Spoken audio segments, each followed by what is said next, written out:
He's got a special interview for you. Ladies and gentlemen, give it up for the one, the only K-Station TV's elected official and a damn handsome man, Albert Cameron! Drew, just to give you guys a little bit of history about mixed martial arts in Pennsylvania, it was actually banned until February 2007. But thanks to Vince, thanks to champs, thanks to a lot of folks who were able to go to the Pennsylvania State Athletic Commission and say, hey guys, this is a good sport, this is a safe thing, this is things we should all be into. And thanks to the Pennsylvania State Athletic Commission, who constantly has fighter safety in mind, we're able to say, hey, this is a good sport we come together on. And I want to thank the Pennsylvania State Athletic Commission for constantly having fighter safety in mind. I want to thank our judges, I want to thank our referees, I want to thank everyone who come together to for events like this one. As someone who's been watching MMA a very long time, it's a big honor to be able to watch it in our own backyard. Enough about me though. There was a man who was a Altoona wrestling standout. That man chased his dreams, constantly did not quit. That man made it all the way to the UFC. Ladies and gentlemen, it's my honor to present Charlie the Spaniard Brandman!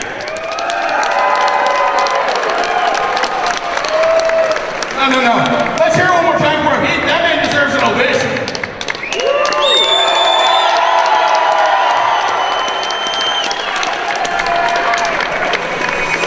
Charlie, it is my honor to welcome you to the Complete Devastation MMA Cage. How you doing? Well, it's been a great night so far. This is my first time being at a Complete Devastation event. Drew's been great, all the staff's been great, the fights have been great, so it's good night. Now, Charlie, there's a lot of folks in attendance who are either doing high school wrestling right now, they're thinking about training, and they're like, man, how hard is it to get through the main stage? I think you go show that through enough determination and hard work, you can get there. Tell us a little bit about your journey getting into the UFC. Yeah, well, like I said, wrestling, that was my core, from the time I was an 8-year-old up until now I'm 34, I still practice regularly. But the best thing I could say is find a gym. For me, it was Kimberly Martial Arts Academy with David Arsorgala and train, go every day. And then little by little, just start branching yourself out. All people. I made an email phone call to Eddie Alvarez, who was very big at the time, currently is. Just start making connection. I'm a connection. I'm online. Send me an email. You can probably find my phone number too online. Get in contact, ask me the next step, connect you with someone, and then it explodes from there. Now, Charlie, we're getting into the point of wrestling season where right now we're getting into championship tournament season. And a lot of guys have had a long wrestling season, kind of getting ready to quit. What can you say to them when they're about to make a big game? What can you tell them? Yeah, I do a lot of speaking now. Different schools, to wrestlers, to the average student. The biggest thing I can say is, whenever you're 34 like myself, when your competitive days are coming to an end, you're going to look back and you're going to think, man, I wish I could have one more Christmas with cutting weight, one more birthday party that I have to suffer just a little bit. Because it's an addiction, and when it's over, you're going to wish that it wasn't. Now, Charlie, of course, I'm going to ask you about the biggest stage in all of mixed martial arts. Does Dana White really swear as much as what we think he does? He definitely does. That's no doubt.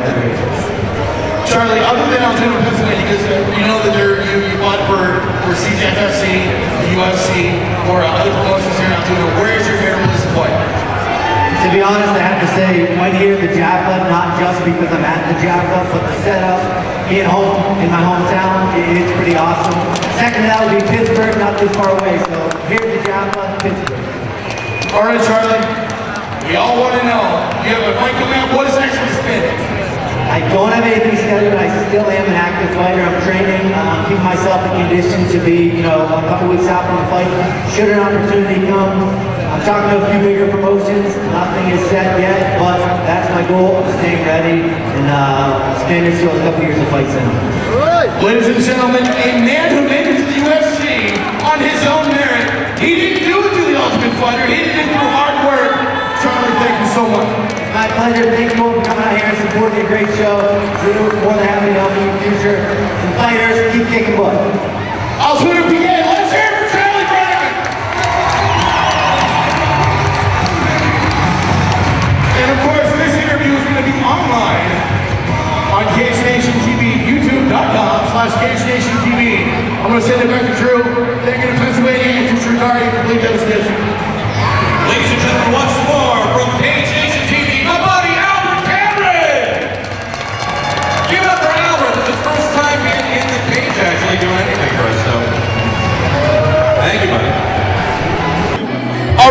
and gentlemen, the pro fights commence. Coming down to the cage, Lloyd Reyes from Canada, our first international fighter here at Complete Devastation. Well, not period, but the first international fighter tonight.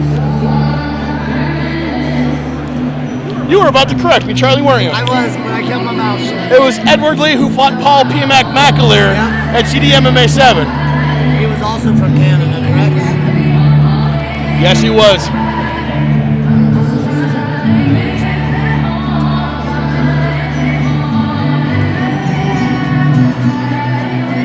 All right, Lloyd Reyes going 1-2-0. We'll be taking on debuting professional Ethan the Wolverine Goss. I'm going to say this walkout song has to rank up there with when I fought Tyler Saltzman. He came out to, what was it, Bye Bye by NSYNC. I got to tell you, I was working with the production team of the old Cdmma owners, and I'm like, someone's messing with us. Why would he come out to Bye Bye Bye? Because he always come out to Not Afraid by Eminem. And then I asked him, he's like, hey, you know, I know you normally come out to this song. He said, thank you for doing your homework, but no, I'm really coming out to that song. And Brett Schoenfeld comes out to Katy Perry all the time. Well, if you know Tyler, like I've gotten to know him, you'd understand. He would come out to that song just to be a D, you know what I mean? Well, Tyler Saltzman is a former teammate and good friend of Ethan Goss. So if you're listening to this fight, Tyler, thank you very much for the memories, and hopefully you're doing well out the West Coast.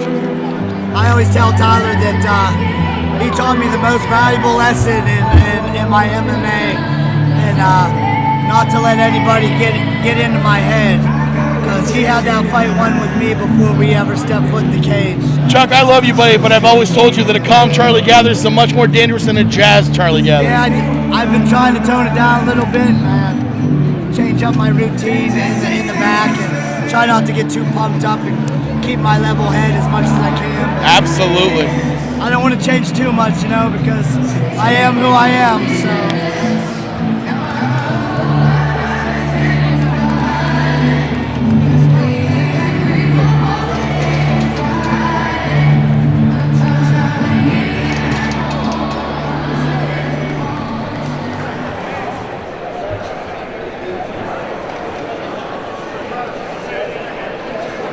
The Wolverine Ethan Goss fighting on a Team Titan PA. Another very strong. An incredible warrior. We're talking about Jim Strong and naturally strong. Naturally strong. You know, Ethan's a true Pennsylvanian also, with the hard work ethic, the hunting, the woodsy type feel that other people just you can't compare strengths and weaknesses to a man like that. Ooh. I also had the pleasure of training with Ethan, along with a lot of these guys, and Ethan's just an all-around great dude. So we definitely want to say a big thank you to Ryan Goosley Glunt for putting together the fight card here tonight. Ethan Goss is practically a franchise fighter for Complete Devastation. Yeah, definitely. He definitely loves fighting out too.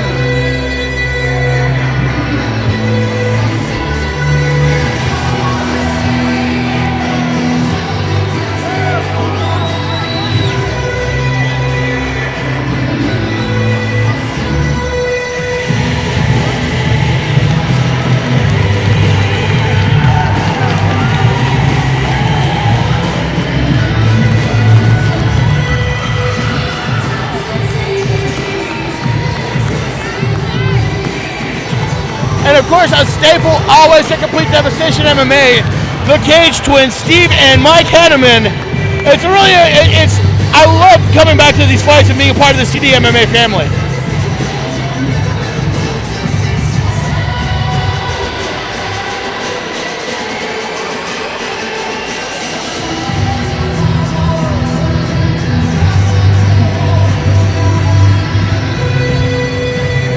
Different not being able to fight tonight, but then sitting on this side of the cage is definitely an experience.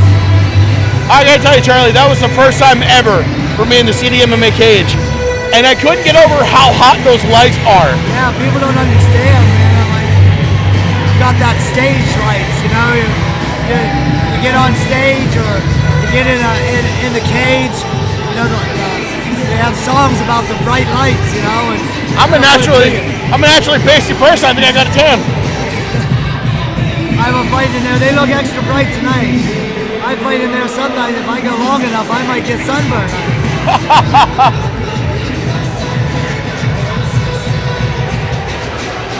Of course, cornering Ethan the Wolverine Goss tonight, Osahan Omo Osagi, State College's, Penn State's boxing coach.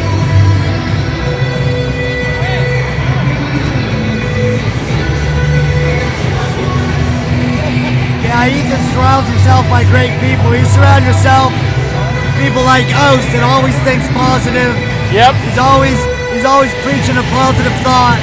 And then you got his skills and throwing a fist and footwork and all that stuff, you know. I've always been a fan of Ethan's. You know, being a friend with somebody is a lot different than being a fan of theirs. Exactly. And I love watching Ethan fight and do what he does. You know, he's taken fights on 7 days notice. Oh, yeah. And dropped 20 pounds for that fight. And he's one of us fighters that don't back out at the last minute. Make sure all of our stuff's done. Cut the weight and fight the fight. Ethan's a real warrior, and I love watching him fight. We talked about our Pennsylvania boys being loggers and miners and you know, construction workers, and I don't think anyone is more American pie than Ethan Goss. Yeah. We do need to talk to him about a haircut, though.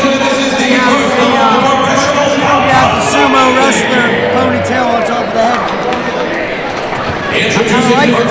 Fighting out of the red corner, standing at 5'6", weighing 137 pounds, from academic martial arts.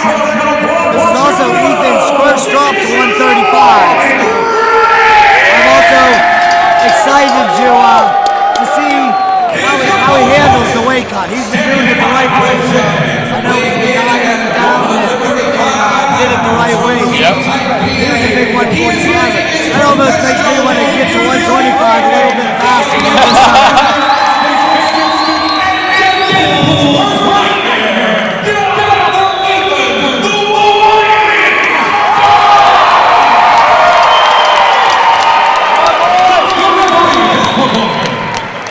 This whole place is pro Ethan Goss right now. Yep.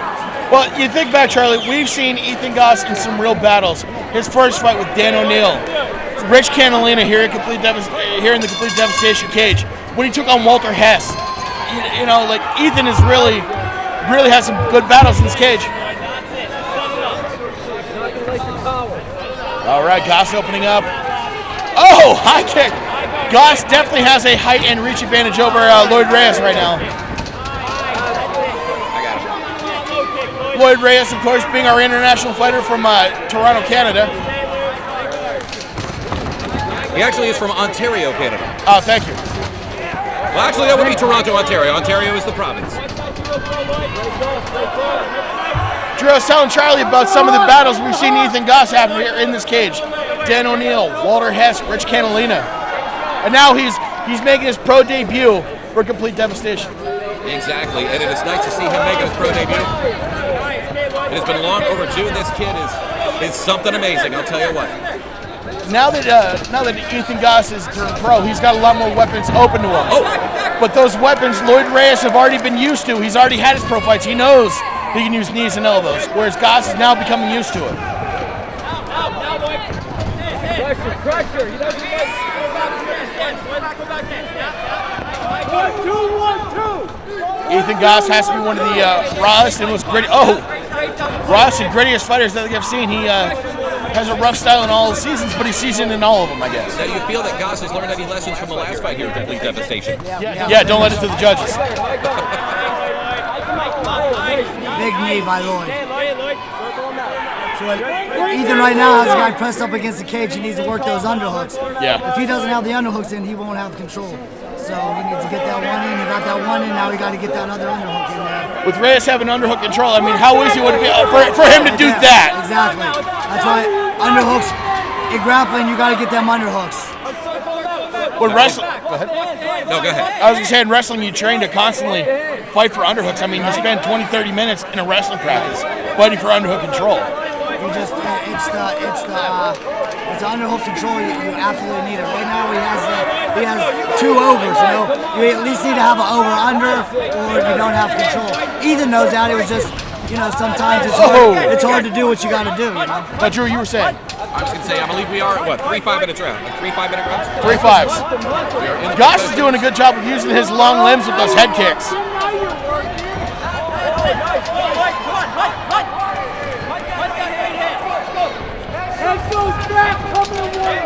Gosh with a nice left.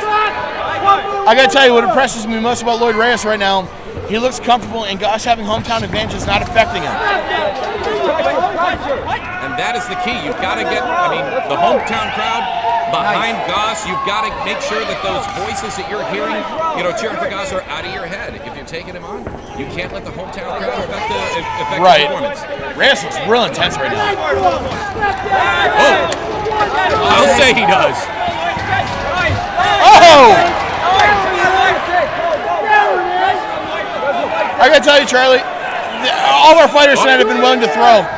It looks like Goss has a mouse underneath his. He's got some swelling. He does. Oh, Nice beautiful inside kick. leg. Reyes answers. He might have a mouse on the other side too. You could be right. I'm only seeing the left side right now. Yep, he does. On the right side. Talking to Lloyd Reyes before the fight, he was a really nice guy, nice and calm. But right now, he is an intense individual who's looking to win. Exactly. These guys are hungry. They want to win.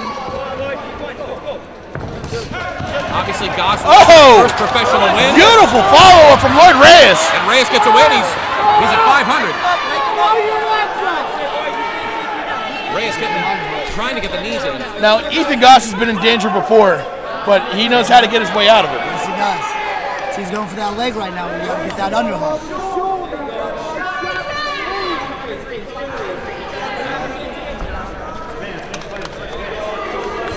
Bill Bookwater giving the warning to advance position. Short elbow. Yeah. Those short elbows are dangerous. I mean, they will cut an eyebrow ridge. They're cutters. They're not tending to knock you out. They're tending to cut you open and get that slit started. Bookwater admonishing them one more time. Oh! Charlie, correct me if I'm wrong, but when you throw a short elbow like that. Oh! Nice takedown! Wow! 10 seconds left! Oh! But Goss Wow! fight. That's it, end of round 1. Ethan Goss looked really surprised by that display of power by Lloyd Reyes. My God. Lloyd Reyes needed to end the round like that. I think I think he won that round. He had control of the round the entire time. That's definitely.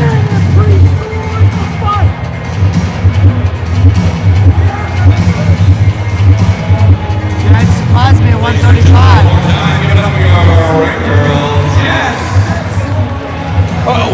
If you're also on Omo Osagi, what are you saying to Ethan Goss right now? Other than watch the takedown. Well, I mean, Jose really known as a grappler. The only thing that Ethan was doing remotely wrong in the grappling, like we were saying, underhooks. You gotta get that control.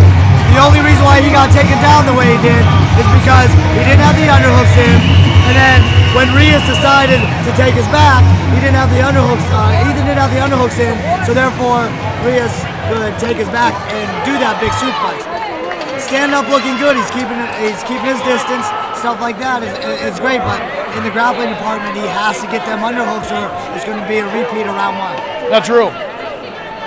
Ethan Goss looked very, very surprised by those back-to-back suplexes from Lloyd Reyes. He did. I mean, he looked like Those were excellently executed. Oh, beautifully executed.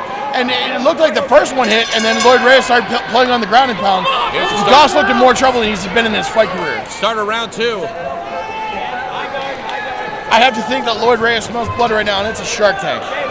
Yeah, most definitely. Goss has got to get his head in the game.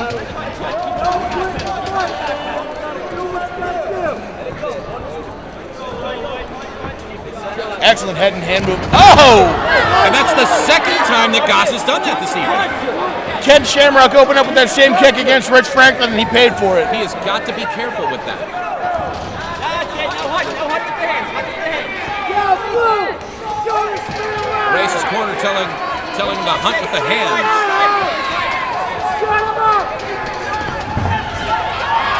Ethan Goss has to start throwing hands right now.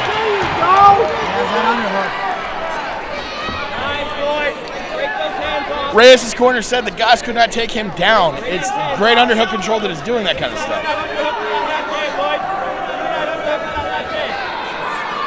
Reyes getting some shots in, getting some lefts into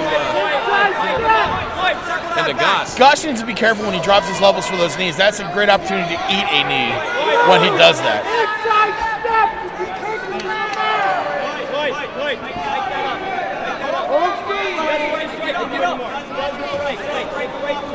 Lloyd listening to the advice of his team.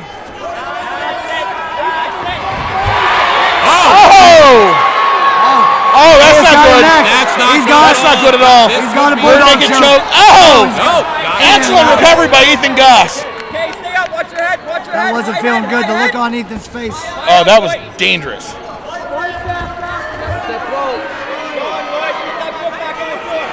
Well, of course, ladies and gentlemen, speaking of Lloyd Reyes being from Canada, another Canadian fighter, Jason Thacker, apparently is not doing so hot. So if you want to get on the internet and find a way to support Jason Thacker, I'm sure he'd appreciate it. Lloyd Reyes looks so intense, and Ethan Goss is giving all he has. Oh!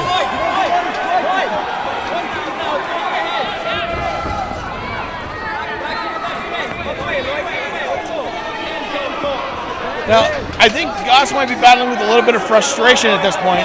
He's throwing everything he has at Lloyd Reyes, and Reyes just keeps shining through. Reyes with those inside leg kicks and his constant pressure.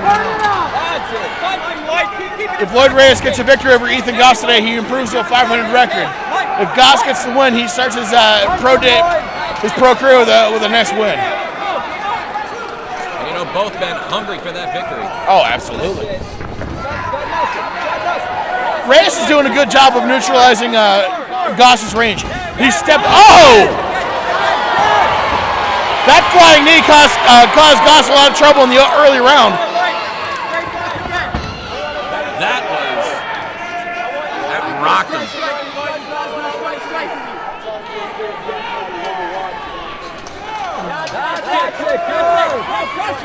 go. Hands up. Come on. See some hands. Let's go, Lloyd. Hands up. Now pressure him. Let's go.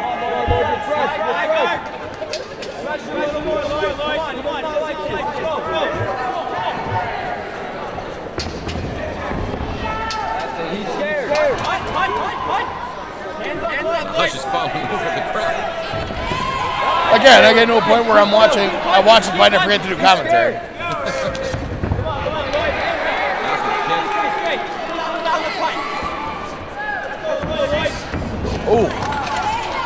Oh!